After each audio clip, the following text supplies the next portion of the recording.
ఆఖరుకు Ukraine వంటి దేశాలు కూడా భారతదేశానికి చేతులెత్తి మొక్కుతుండగా అమెరికాలోని కొన్ని ప్రైవేటు కంపెనీలు మాత్రం పైత్యం ముదిరి వెర్రి వేషాలు వేస్తున్నాయి.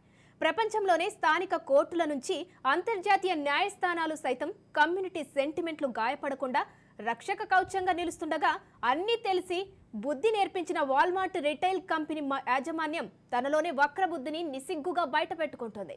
100 కోట్లకు పైగా భారతీయుల సెంటిమెంట్లు గాయపరుస్తూ వాల్మార్ట్ తన మానసిక రోగాన్ని ప్రదర్శించింది.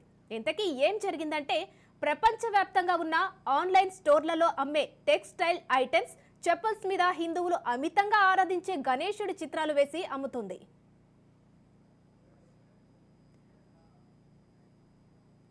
ప్రపంచంలోనే హిందువులంతా ఆరాధించే గణేశుణ్ణి ఎందుకిలా అవమానించారు అనేది ఇప్పుడు చర్చనీయాంశంగా మారింది. మనసులు గాయపడ్డ అనేక మంది ఇప్పటికే వాల్మార్ట్కు తమ నిరసన వ్యక్తం చేశారు. ఇది కాకతాళీయంగా జరిగింది కాదని, దేశపూర్వకంగానే ఇలా గణేశుడి చిత్రాలను లేడీస్ వాడుకునే అండర్వేర్స్ మీద, చెప్పుల మీద, బికినీల మీద ప్రింట్ వేసి హిందువులను గాయపరిచారనే విమర్శలు తీవ్రస్థాయిలో వెల్లువెత్తుతున్నాయి. భారతీయులు పూజించే దేవదేవతలను ఇష్టారాజ్యంగా తమ వస్తు ఉత్పత్తుల మీద వేస్తూ అవమానిస్తున్నాయి పలు కంపెనీలు. మొన్న అమెజాన్, నేడు వాల్మార్ట్, తత్వం అసి అనే అకౌంట్ హోల్డర్ వాల్మార్ట్ అనే బహుళ జాతి సంస్థ చేసిన ఆకృత్యాలను ఎండగట్టారు. హిందూ సమాజ మనోభావాలను చిల్లర వస్తువులు అమ్ముకునే ఒక రిటైల్ కంపెనీ ఎలా దెబ్బతీస్తుందో కళ్లకు కట్టారు. కనీసం 70 రకాల బాక్సర్లు, థాంగ్లు, బ్రీఫ్లు, గణేష్ ప్రింట్తో కూడిన ప్యాంటీలను వాల్మార్ట్ తన ఆన్లైన్ ప్లాట్ఫామ్ ద్వారా విక్రయిస్తోంది.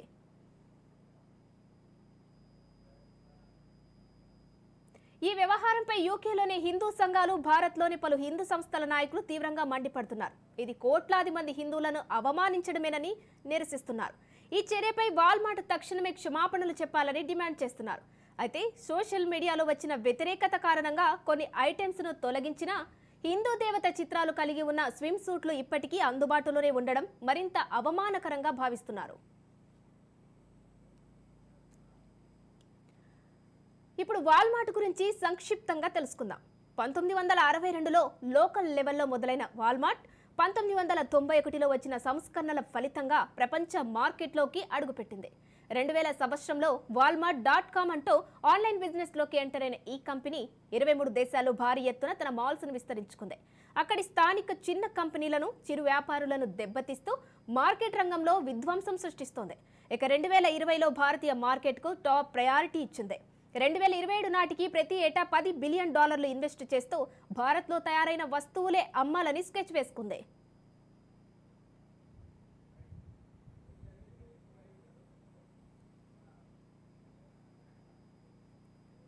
Bharat, China, Chile, Mexico, Nigeria, South Africa వంటి పేద, మధ్యతరగతి ప్రజలు ఎక్కువగా ఉన్న దేశాలనే వాల్మార్ట్ చాలా తెలివిగా టార్గెట్ చేస్తోంది.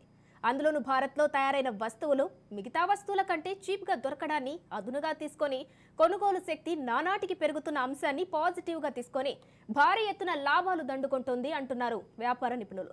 కనీసం ఆ అంశాన్ని కూడా గుర్తించకుండా ఏ దేశంలో వస్తువులు తయారు చేసి ఎక్కడి నుంచి భారీ లాభాలు గడిస్తుందో అదే దేశ ప్రజల సెంటిమెంట్లు దెబ్బతీసే దురాలోచనే ఇప్పుడు భారత్లో తీవ్ర దుమారం రేపుతుంది.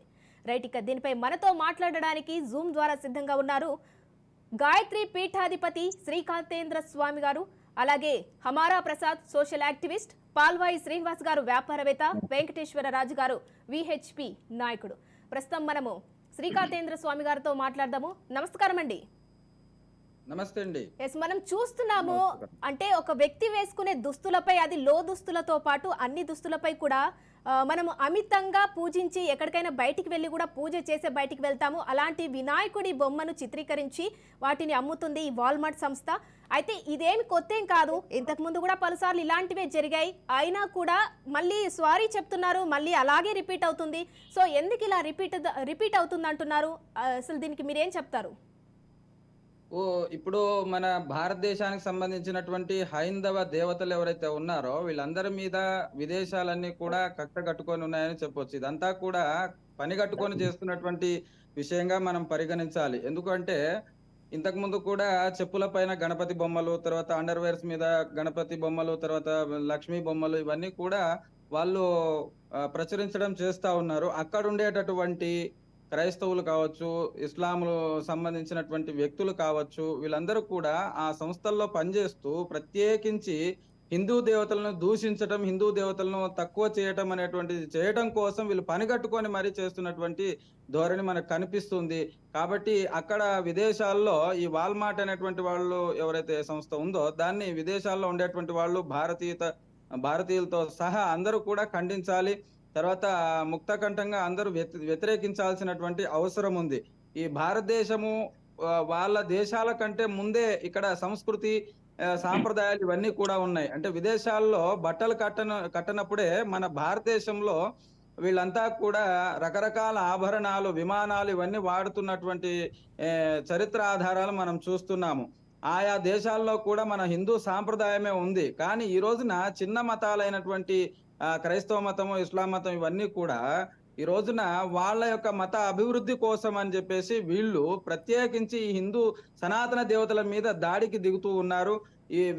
ఈ దేవతలనంతా కూడా అవమానించాలని చెప్పేసి వీళ్ళు ప్రత్యేకంగా పనిగట్టుకొని పనిచేస్తా ఉన్నారు. కాబట్టి మనము ముక్త కంఠంగా భారతదేశం నుంచి కానీ, తర్వాత విదేశాలు ఏ ఏ సంస్థలు హైందవంలో పనిచేస్తున్నాయో ఇవన్నీ కూడా ముక్తకంఠంగా ఖండించాల్సినటువంటి అవసరం ఉన్నది. తర్వాత ఈ వాల్మార్ట్ ఎక్కడైతే సంస్థ ఉన్నదో దాన్ని ఖచ్చితంగా మనం ఆ దేశస్తుల ద్వారా మనము ముక్తకంఠంగా ఖండించి ఆ చర్యను జరపకుండా చేయాలనేటువంటి ప్రయత్నం మనం చేయాలి.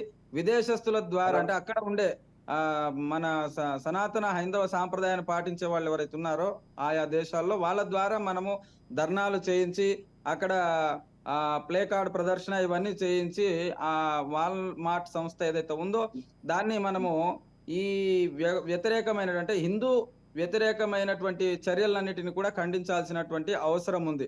కాబట్టి మనము ఈ విధంగా పోరాడకపోతే మన జగద్గురు స్థానంలో ఉండేటటువంటి మన భారతదేశము దానికి సంబంధించినటువంటి దేవీ దేవతలను ఇంకా చాలా చులకనగా చూసేటటువంటి అవకాశం ఉంది. కాబట్టి మనం ఇప్పటికైనా నిద్ర మేల్కొని హిందూ సంస్థలు కావచ్చు, విదేశాల్లో ఉండేటటువంటి హిందూ సాంప్రదాయాన్ని అనుసరించేటటువంటి భక్తులు కావచ్చు, మిగతా పౌరులు కావచ్చు, భారతీయ పౌరులు కావచ్చు, ప్రవాస భారతీయులు వాళ్ళందరూ కూడా ఈ ఈ చర్యను ఖండించాలి. తర్వాత ప్రతి ఒక్కరు కూడా ఎవరైతే ఆర్డర్ చేస్తున్నారో వాళ్ళందరూ కూడా ఆన్లైన్ ద్వారానే వాళ్లకు మెసేజ్ పంపేటటువంటి ప్రయత్నం చేయాలి. ఎందుకంటే మన మనోభావాలు దెబ్బతినే విధంగా అవి ఎప్పుడూ కూడా మనము ప్రోత్సహించరాదు. ఇతర దేశీయులు తక్కువ చూసే విధంగా వాళ్ళంతా కూడా ప్రయత్నం చేస్తా ఉన్నారు. పని కట్టుకొని మరి మన దేవతలు మాత్రమే వాళ్ళు ముద్రిస్తున్నారు అంటే అది ఖచ్చితంగా కావాలనే చేస్తున్నారని చెప్పేసి మనం గమనించవచ్చు.